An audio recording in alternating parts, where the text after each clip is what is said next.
My whole YouTube channel and online business is all about saving money on groceries and budget meal planning and all of those things. And sometimes I hate it. Sometimes I hate my low grocery budget. Sometimes I hate the process of meal planning, but I still do it. So in this video, we're going to talk about the suck. We're going to talk about why these things sometimes suck and what to do about it and why I keep doing it even though I sometimes hate it. The first thing that I sometimes hate about meal planning, cooking at home, my low grocery budget, keeping my food budget low, is that I sometimes get bored of the dinners I cook. I get tired of eating the same dinners. When you cook at home as much as I do, you're inevitably going to get tired of eating the same dinners. So every once in a while, we'll get in a little rut where I've been making the same things for a while and we need a little refresh. But luckily, I have some simple ways to address that problem. I do keep a running go-to dinners list. I talk about this in a lot of videos, but it is one of my number one tips. Keep a running go-to dinners list. When you find a new recipe, when you try a new recipe that you like, add it to the list. When you go to meal plan, if you've been getting tired of meals you've been making, especially, go to that list, go back to like the beginning of the list, the old recipes, refresh those, and then maybe take a few minutes looking for some new recipes. One of my favorite things to do, and this is in my video that I'll link up here, about 5-minute tasks to save you money on groceries. But one of my favorite things to do is just take a minute to sit down, pull up Pinterest, and search for new ways to cook cheap ingredients. Like literally just last night, I was looking for new and interesting ways to cook up ground beef or ground turkey.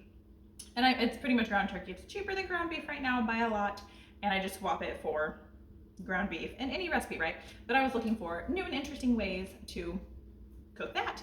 And I found several recipes, and that just gives me a little refresh on our go-to dinners list. I also just love to eat. I'm a foodie. Like, I love restaurant food. And so when I have this strict food budget, when I have the goal of eating dinner 7 nights a week at home, most weeks of the year, sometimes I just don't want to. I want to go to a restaurant and enjoy a nice restaurant cooked meal that is like fatty and greasy and like all these terrible things, right? I just want to go out and enjoy that every once in a while. And sometimes we will plan to have nights out, but most of the time I'm still trying to eat at home. And we'll talk about at the end why this is so important and why I don't just give in to this temptation, right?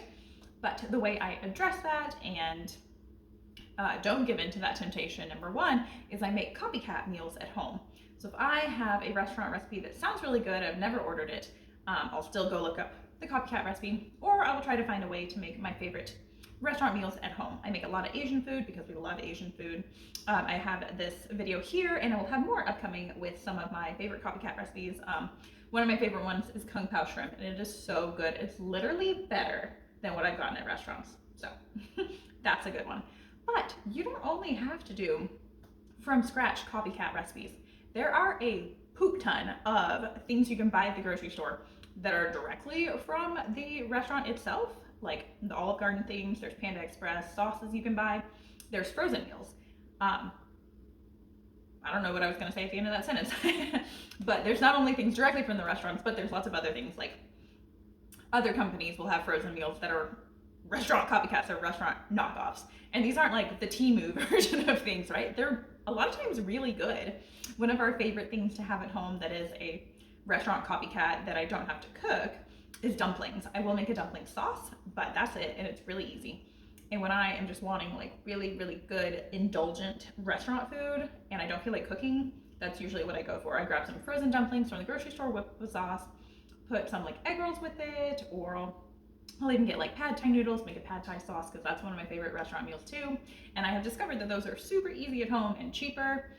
Yeah, and also easier with the toddler, but that's a whole nother story, right? But yeah, copycat meals, whether they be from scratch or whether they be these really good copycats that are ready to go at the grocery store, that's one of the best ways I can avoid that temptation to go out to eat.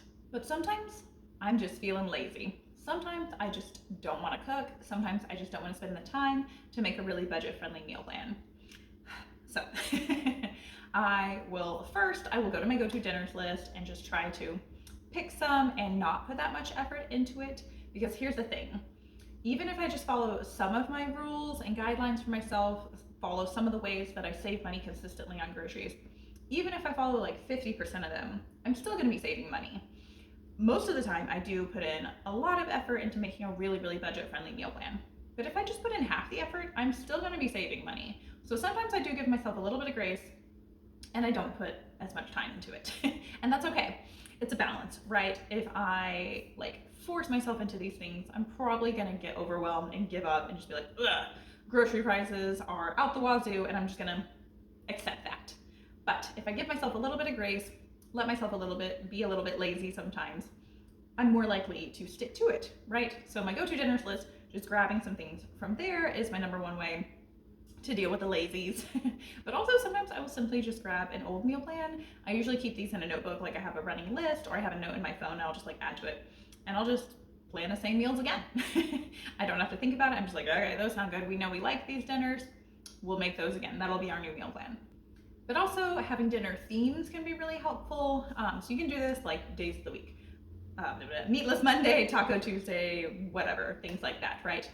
For me, I base it on the day of the week and my work schedule. Like we have these super easy dinners this night when I get home really late. We have these slightly more complicated dinners, but still good weeknight dinners on this day when I get home a little bit earlier. On Friday, we do like freezer meals or super simple meals or crock pot meals, something like that. Because, you know, Friday, we're all real tired, right?